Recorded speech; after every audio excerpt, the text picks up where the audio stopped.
why Christianity over other religions? Well, the first point is I don't put my faith in Christianity. Christianity has been used to justify the Crusades, the Inquisition, the Salem witch trials, all right? I put my faith in Jesus Christ. Christianity... This is one of the best explanations of why Cliff puts his faith in Jesus over other religions. A student asks him why Christianity is true while other religions are not. The discussion highlights how Christianity stands out as historically reliable. Which argument do you think makes the strongest case for Christianity? Share your thoughts in the comments below. Now, let's dive into the debate. So you're saying that Jews who don't believe that Jesus was like a prophet, and that people who believe that Muhammad was a prophet, you're saying that they're wrong. That's a pretty bold statement. Okay. Sir, if the atheist speaks the truth, I am wrong. If the Muslim speaks the truth, if Muhammad spoke the truth, I am wrong. If Siddhartha Gautama Buddha spoke the truth, I am wrong. Right? Sure. Okay. If Jesus Christ spoke the truth, then I'm going to heaven, because he promised eternal life to all who trusted in him. So, sir, let's be real honest. Pardon? Do you trust Jesus? I trust Jesus. But, sir, let's be real honest. Every time anybody makes a truth claim, I don't care if you're an atheist, a Hindu, a Muslim, a Christian, a Jew, that means whatever contradicts that truth claim is wrong. So, obviously, then the question becomes, who are you going to trust to tell you the truth about God? Who are you going to trust to tell you the truth about heaven? Who are you going to trust to tell you the truth about the way to heaven? And I'm standing here saying, the reason that I think it's wise to trust Jesus Christ is because the historical evidence of the way he lived, the content of his ethical teaching, Robert Coles, the psychology professor at Harvard, pointed out, all the writings on ethics over the past 2,000 years are simply footnotes to the Sermon on the Mount. Ethical brilliance in the Sermon on the Mount. And where did that come from? From Jesus. I'm saying before that. Like, you could trace ethical beliefs in Christianity to Egyptian beliefs. And Yes. that you could trace to other beliefs. Yes. And I mean, you've only shown me that there's consistency within people, not within religions. And I asked my question again, why Christianity over other religions? Well, the first point is I don't put my faith in Christianity. Christianity has been used to justify the Crusades, the Inquisition, the Salem witch trials, all right? I put my faith in Jesus Christ. Christianity has been used to justify slavery in the United States. I would never put my faith in Christianity, all right? Tons of problems with Christianity. Jesus Christ is different. He's reliable. His sinless life, his amazing ethical teachings, his death on a cross forgiving his enemies, and his resurrection from the dead convinces me he's reliable. I can promise you, sir, if you die and rise from the dead, I will listen very carefully to everything you have to say. So that's why I trust Jesus. I mean, but other religions have miraculous, miracles that have happened that make them believe that. If you were a Muslim, you would be just as, convinced that Muhammad was a prophet. Just as convinced. And you'd be telling me that Muhammad is the truth and that he had the truth and not Jesus. Jesus was wrong. Everyone before Muhammad's wrong. Okay, so now you and I are going to try and be objective in our search for truth, which means we aim towards that, I hope. I hope you're being taught here at this fine university to try and be as objective as you can. So you've given every religion an equal chance. That would be objective. I could not disagree with you more. I used to be impressed with that line of thinking. It's impossible to do what you just said. And you see, what you just said, I think, doesn't show open-mindedness. Quite to the contrary, it shows cynicism towards truth. Obviously, there's no way that any one of us can study every philosophy, every worldview, and every religion equally. That's impossible. You could try. It's impossible. You don't have that many hours in a day to study every philosophy, every religion, every worldview. You had better look out there and say, okay, what has the ring of truth? What seems to be plausible? What seems to be reasonable? And then you better go after the options. And if someone presents you an option that's better than yours, you better be willing to change, and I better be willing to change. So, be careful of that line of thinking, because it's pretty prevalent in our culture, but it doesn't show, I don't think, a real open-mindedness. Instead, it says, and I'm not really going to try, because I can't, obviously, study every philosophy and every religion equally. There's no way you could do that. You only need to study two, though. You only need to study two. What are the two? So I'm saying everyone says that their religion's right. So you only need to study two religions to show that either one of them's wrong. Because you said that like the whole contradiction thing. Yeah, good. So You bet. So I got Muslim friends. okay. Okay? So you bet. If I claim to love my Muslim friend, I better read the Quran. And I better seek to understand, why is my friend a Muslim? I've got atheist friends. So you're right. I better listen very carefully to why my friends are atheists if I claim to love them. And that's what I try and do. And so, sir, I'll tell you exactly why I'm not a Muslim. I'll tell you exactly why I'm not an atheist. I'll tell you exactly why I'm a Christian, a follower of Jesus Christ. Yeah. Because I have friends in these different belief systems. Oh, and I'll tell you exactly. The majority of my friends are materialists. The majority of my friends live for money. And I can promise you, sir, my friends are good at it. My friends are in Goldman Sachs, JP Morgan, Wall Street, and I promise you, sir, they are good at it. I am convinced to put your faith ultimately in materialism and making money is an incredibly empty life. Are there perks? Oh, yes, there are. Are there benefits? Yes, there are. Am I saying that money is evil? No, money is good. The Bible teaches that repeatedly. But to live for money, which is what the majority of my friends live for, wow, what a mistake. I never got your name. I'm Cliff. Cliff. Good to meet you. Good to meet you. Cliff, I'm sorry, but I still don't feel that you've answered my question. All right, sorry, what's your question? Why Christianity over other religions? Because the evidence is Jesus Christ is reliable in a way that none of the options are. So Muhammad isn't reliable. Not in the same way that Jesus is, correct. I have respect for Muhammad. He taught one of his 5 pillars, give alms to the poor. I respect that highly. So I respect that part of what he taught. But to trust Muhammad to give me the truth about God, in light of the way he lived his life, in light of the internal contradictions in the Quran, I could never do that. I'd have to part company with my brain. I can't do that. So you can't have a brain and believe in Muhammad. I personally am convinced that there are so many logical inconsistencies in what Muhammad taught that for me to follow him would be I'd have to cut off my mind. Like what? Like what? All right. Muhammad lived from 570 to about 632 AD. So obviously he never met Jesus. Right? He lives 500 years after. Oh, more than 500. Right. But the eyewitnesses, those who met Jesus, Matthew, Mark, John, Peter, James, insisted Jesus claimed to be God. Now, Muhammad has a great deal of respect for Jesus, but he says Jesus is just a good teacher. He denies his deity. That's impossible. That's the one option about Jesus you can't take. Because clearly Jesus claimed to be God, which means he's either a false teacher or else he is who he claimed to be. He's not this middle ground option that Muhammad chose, which is, wow, great teacher, great prophet from God. No, because Jesus claimed to be God. He's either a blasphemer or else he spoke the truth. So there's an internal contradiction. It's who is Jesus? Just a good prophet, the way Muhammad taught, or God? Now, because Muhammad never met Christ, I'm not going to trust him to be my primary source of information. I'm going to go to the eyewitness. I think you would do the same. So Jesus had no contradictions in anything he ever said, and none of the Bible has any contradiction at all. I don't know. I've only read selects. Well, There's no contradiction in the Bible, zero, and in what Jesus said.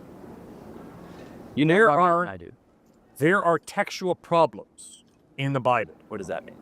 That means the New Testament that we have today in English is based on over 5,200 Greek manuscripts, which means we have an incredibly high degree of certainty that we really have what the authors wrote, but there are variants in those manuscripts. For instance, Matthew chapter 1. In some of the Greek manuscripts, it's stated once, Jesus was the son of Mary, a virgin. But in other Greek manuscripts, twice in Matthew chapter 1, you've got Jesus was the son of Mary who was a virgin. So you obviously have manuscript variants.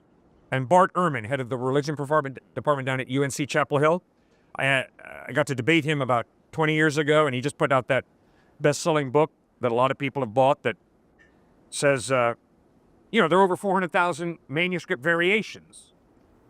But you see, the point he doesn't say is, but they are so small. They don't change anything. But there are variations in the manuscripts. So we got to be, honest about that. And so going back to my original question of why not other religions, you've just shown me that Christianity has these variants and textual problems. And so wouldn't that lead you away from Christianity? No, because there's no contradiction. There's no contradiction. The differences are so small as to be totally inconsequential. See, what truth changes between one Greek manuscript that says once Jesus was the son of a Virgin Mary versus another Greek manuscript that says it twice? I mean, it doesn't change anything. So there's no contradiction in the Bible. Well, I cannot. here's the good news for you. I've been speaking on this university campuses for 32 years. And I've had religion professors, philosophy professors, students, brilliant students, far more intelligent than I'll ever be, tell me about all the contradictions in the Bible. They haven't hit one yet.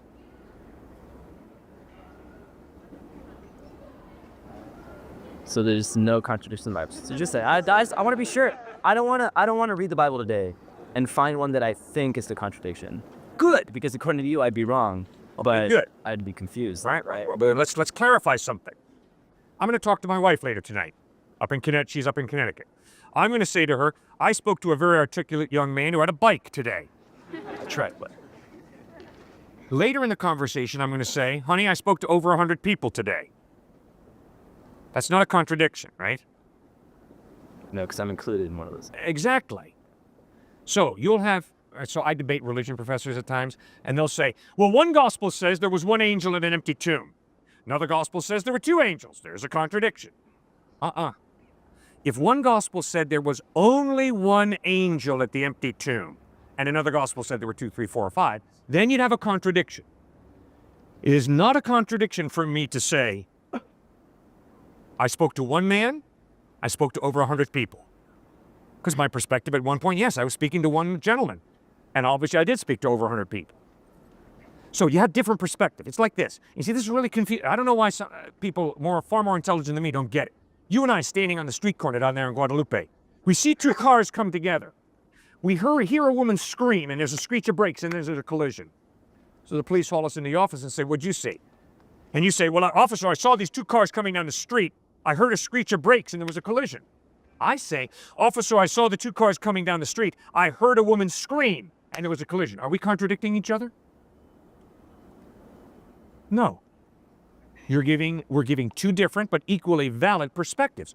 There was a screech of brakes, there was a woman screaming, and there was a collision. You include one detail that I don't include, I include one detail you don't include. It's not a contradiction. So yes, sir, you have that in the Gospels. You have different perspectives on Jesus. So it's not as clean cut as you made it seem at first. I guess. I would argue it is clean cut. Okay. Guess what? Why? I would argue if all the Gospels said the exact same thing, I'd be really unimpressed. Yeah. Because they all copied off each other. They're just carbon copies. And I wouldn't be very impressed. I love the fact that there are differences in the Gospels, different perspectives. That's what I want when I'm studying history. I want different perspectives. And I love how energetic you are and how passionate you're about this.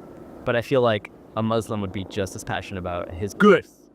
And that is why if you believe in Jesus Christ because I'm passionate, you're a fool. You're absolutely right. For you to believe in Jesus because I'm a passionate follower of Christ, not a good reason. Because you're absolutely right. I could be a passionate atheist, a passionate materialist, a passionate Muslim. Just because someone's passionate. See, not only that, just because someone's sincere doesn't make their belief true, right? It's a great point you bring up. If I sincerely believe in thin ice, when I walk out on that ice, what's going to happen? I'm going through, right? If it's thin. If it's thin. If I have sincere faith in thin ice, when I walk out on that thin ice, baby, I'm going through. I don't care how deep my faith is. I don't care how sincere my faith is. So what that tells me is the validity of faith is not determined by its passion or its sincerity. It's determined by the credibility of the object that you believe in. So in other words, if I have a little bit of faith in thick ice, I walk out on that thick ice, I'm cool. I'm not going through. Because the object of my faith is reliable. So you're absolutely right. For you to believe in Jesus because I'm passionate would be a foolish decision. You've got to read the New Testament Gospels, study it yourself, and ask yourself, does the evidence of the way he lived, taught, died, and rose from the dead point to his credibility, or does it not? You're right. And I guess my point I was trying to make is that a Muslim would say that they're consistent and that they're more credible than Christianity. Good. And that's why you got to read the Quran. Any religion Exactly. says that they're the most credible. Correct. And that's why you got to read it. You got to read it. Okay, so that's my next step. Read all the. I can't read everything. Okay, you can't. So take the ones that you think are serious options that have some degree of credibility, and pray, Lord God, whoever you are, I want to know you. If you're there, be open, be willing, and then go look for him. Where do I start? Well, obviously you know where I'd like you to start. I'd like you to read the Gospels, not as the Word of God. Okay, you don't believe that, so forget that. Just simply read the Gospels as history. What? How do you know I don't believe that? Well, if you do, fine, but I'd be surprised based on your line of thinking so far, but if you do, great. And just read the Gospels and ask yourself, does the evidence point to them being Jesus being reliable or not? And I won't find any contradictions, of course. You'll find plenty of contradictions with your lifestyle. That's what I find. When I read... That's a personal attack on me. Well, but except that you're right. Except I said that's true of me. Okay, we're both in the same boat.